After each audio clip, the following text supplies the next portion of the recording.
हाँ, तो ये बुद्धिर बलवती सदा इस पाठ में हमने कल के पाठ में हमने यहाँ तक पढ़ा, यानी ये ऊपर जितनी भी लाइनें हैं, पंक्तियां हैं, ये हमने कल पढ़ी। अब इन पंक्तियों में क्या कहा है, क्या सिखाया है? एक देउल नाम का एक गांव था। उस देउल नाम के गांव में राजसिंह नाम का एक राजपुत्र यानी प्रिंस, राजकुमार, राजा का पुत्र। ये समास भी है बच्चों, राजपुत्र। इसका समास विग्रह क्या बनता है? राज्ञः पुत्र। ध्यान में रखना, आप लोग नोट करके रखना है। राज्ञः पुत्रः, ये षष्ठी तत्पुरुष समास है, परीक्षा में ये आने के हाई चांसेस है।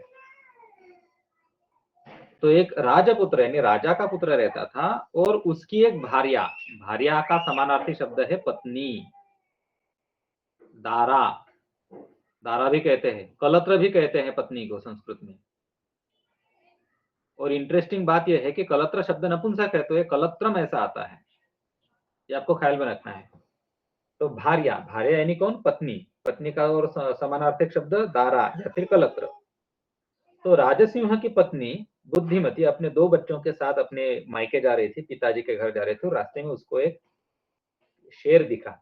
अब शेर दिखने के बाद वो घबरा, वैसे तो कोई भी घबरा जाता है, लेकिन बुद्धिमती नहीं घबराई, और बिना घबराए उसने बचने की सोची। तो क्या सोचा उसने?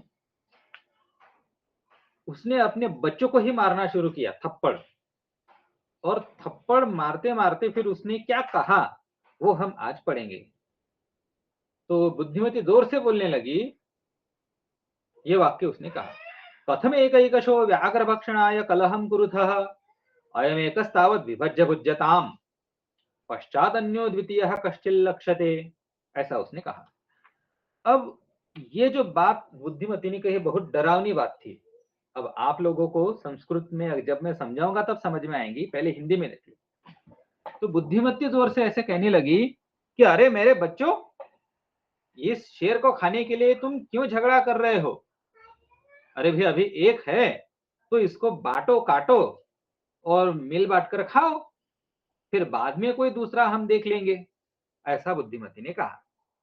तो ये सुनकर वो शेर, ये जो यहाँ पर शेर आप लोग देख रहे हैं ना, ये घबरा जाता है कि अरे ये लोग तो ऐसे हैं कि शेर को मारकर काटकर खाने की बात कर रहे हैं। तो ऐसी बात सुनकर शेर डर जाता है। तो अब मैंने आप लोगों को हिंदी में समझाया, अब हम इसको संस्कृत में समझेंगे। तो देखो, पहली बात है, पहले हम इस वाक्य को समझेंगे। व्याघ्रमारी कहती है, यानी बुद्धिमती कहती है, कथम एकैकशो व्याघ्र भक्षणाय कलहम कुरुथ। पहले इसमें संधि देख लो, ये एक शब्द है कथम, एकशः, एकैकशः।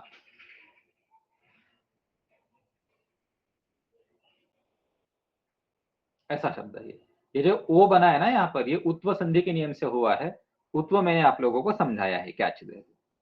तो व्याघ्र मारी कहते हैं, यानी ये बुद्धिमती कहते हैं, कथम, कथम का मतलब होता है हाउ। वैसे अर्थ तो हाउ होता है, लेकिन यहाँ पर हम लेंगे क्यों, वाई।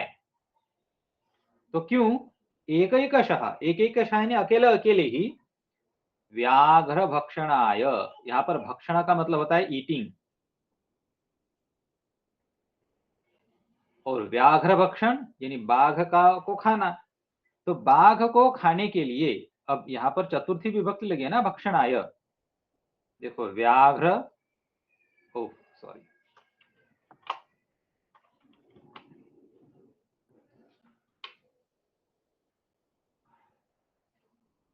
व्याघ्र का मतलब होता है टाइगर, और भक्षण, भक्षण करना का मतलब होता है ईटिंग, खाना। तो व्याघ्र भक्षण का मतलब होता है टाइगर ईटिंग। Tiger eating. और इस वाक्य में अगर तुमने देखा तो यहाँ पर चतुर्थी विभक्ति लगी हुई है। चतुर्थी का अर्थ होता है फॉर। तो व्याघ्र भक्षणाय यानी फॉर टाइगर ईटिंग। ठीक है, यहां तक समझ गया होगा आप लोगों को। अब आगे देखो, कलहम कुरुथः। कलह का मतलब होता है झगड़ा, फाइटिंग, क्वारल। तो भाई तुम दोनों टाइगर ईटिंग के लिए झगड़ा क्यों कर रहे हो, ऐसा व्याघ्रमारी यानी ये हमारी बुद्धिमती इस एक पहले वाक्य में बोल रही है। व्याघ्रमारी कहती है कि तुम दोनों शेर को खाने के लिए झगड़ा क्यों कर रहे हो। अंग्रेजी में अगर बताऊं तो why you both are fighting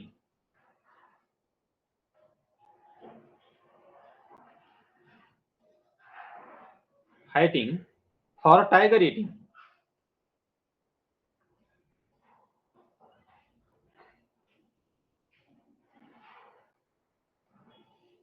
for tiger eating, और एकैकशः अकेले। अब एकैकशः अकेले अकेले, इसको क्या कहेंगे इंग्लिश में? अकेले अकेले ही बाघ को खाने के लिए क्यों झगड़ा कर रहे हो। हेलो,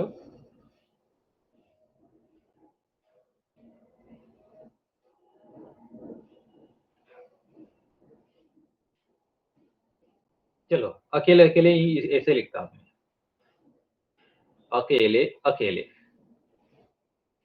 तो अब ये वाक्य ऐसा बन रहा है हमारी बुद्धिमती का, why you both are fighting for tiger eating, अकेले अकेले। तो ऐसा ही वाक्य बन गया।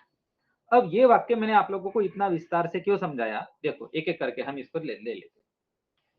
देखो कथम, कथम यानी व्हाई, ठीक है। उसके बाद एकैकशः, ये जो शब्द है ये हमने लिया अकेले अकेले, यहाँ पर नीचे आप लोग देख रहे हैं। और व्याघ्र भक्षणाय यानी फॉर टाइगर ईटिंग। कलहम, कलह का मतलब होता है फाइटिंग। अब कुरुथः यानी are doing, why are you doing fighting, यानी व्हाई, ये डू का फॉर्म है, यानी यहाँ पर वो आर के अंदर आ गया। अब मुझे बताओ ये यू बोथ ये कहां से आ गया, इसका जवाब सर क्योंकि वो दोनों है। हाँ, लेकिन सेंटेंस में ये कहां से आया? ये ओरिजिनल संस्कृत का जो सेंटेंस है यहाँ पर, इसमें तो ये यू बोथ कहीं पर भी लिखा हुआ नहीं है, तो मैंने इंग्लिश में लाया कहां से? सर अब क्योंकि उसके अंदर उसके 2 बच्चे हैं। अरे भाई भले ही इसके 2 बच्चे हैं यहाँ पर, लेकिन क्या पता व्याघ्रमारी सिर्फ एक बच्चे से बात कर रही हो। तो हाँ वो भी है। इस वाक्य में ऐसी कौन सी चीज है कि जिसने हमें बताया कि यहाँ पर यू बोथ ही होगा। और बच्चों यो बात है कुरुथः, ये वर्ब, ये मध्यम पुरुष द्विवचन में है।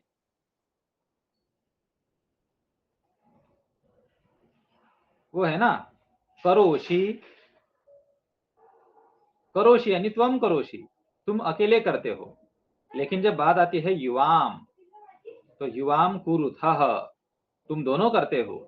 और बहुवचन रहा तो यूयम कुरुथ, तुम सब करते हो। तो यहाँ पर ये हमारा द्विवचन वाला वाक्य है। तो परीक्षा में आप लोगों को इस तरह से प्रश्न पूछा जा सकता है, कुरुथः, इस वाक्य का कर्तृपद बताओ। कर्तृपद क्या होगा? इसका कर्तृपद है युवाम। भले इस वाक्य में आप लोगों को युवाम कहीं पर भी नहीं दिखेगा, लेकिन युवाम छुपा है कुरुथ के अंदर। बात समझ में आई क्या बच्चों, मैं क्या सिखाना चाहता था? हाँ सर। तो हमने युवाम कहां से लाया? तो युवाम हमने लाया कुरुथ के अंदर, वो छुपा हुआ था। तो इस वाक्य में, इसको वाक्य में अगर मैं पूरा बोलूं तो कथम एकैकशः व्याघ्र भक्षणाय युवाम कलहम कुरुथः। तुम दोनों झगड़ा कर रहे हो, तुम दोनों झगड़ा किस लिए कर रहे हो? तो बाघ को खाने के लिए। अब तुम दोनों बाघ को खाने के लिए झगड़ा क्यों कर रहे हो, ऐसा व्याघ्रमारी इस वाक्य से हमें यानी अपने बच्चों से पूछ रही है। चलो इस वाक्य में कोई प्रश्न है बच्चों आप लोगों को? No sir. ठीक है, तो आगे बढ़ो अगले वाक्य पर। हाँ सर। ठीक है, आगे है अयम एक अस्तावद विभज्य भुज्यताम। अब यहाँ पर ये इसका पहले मैं विग्रह कर रहा हूं। अयम एकः तावत् विभज्य। तो अयम, अयम का मतलब है यह, इस एकः यानी वन, तावत, तावत यानी टिल, विभज्य यानी विभज्य का मतलब क्या होता है, बांट कर, और भुज्यताम, भुज्यताम यानी खाया जाए, शुड बी ईटन। तो जब तक अभी, तो अभी के लिए ये अकेला एक ही है, तो एक बात तुम कोई अकेले अकेले मत खाओ, एक है तो इसको बांट कर खाओ। चलिए ये वाक्य समझा आप लोगों को? हाँ सर। हाँ चलो यशिका मुझे बताओ, एकः और तावत यहाँ पर कौन सा संधि है?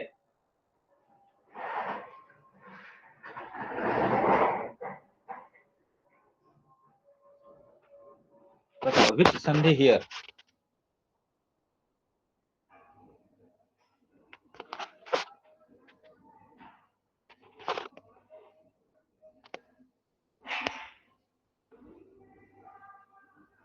हमारे पाठ्यक्रम में है, सिलेबस में है, हम सीख चुके हैं, मैंने तुम्हें सिखा चुका हूं।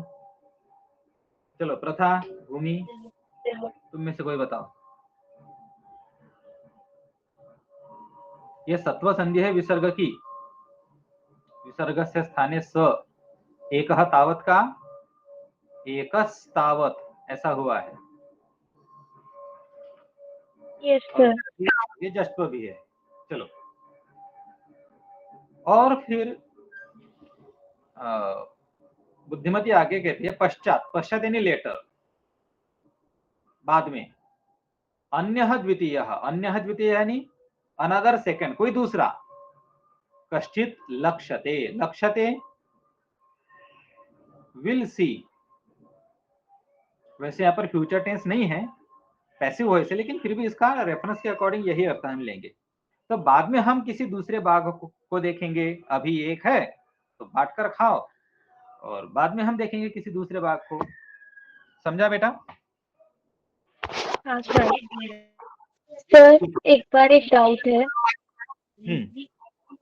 सर आपने भार्या मतलब वाइफ का मीनिंग और एक क्या बोला था? हाँ समझा बेटा। भार्या, ये शब्द है भार्या, भार्या को कहते हैं पत्नी, दारा, कलत्रम, ये कलत्र नपुंसक शब्द है, अर्धांगिनी भी कहते हैं,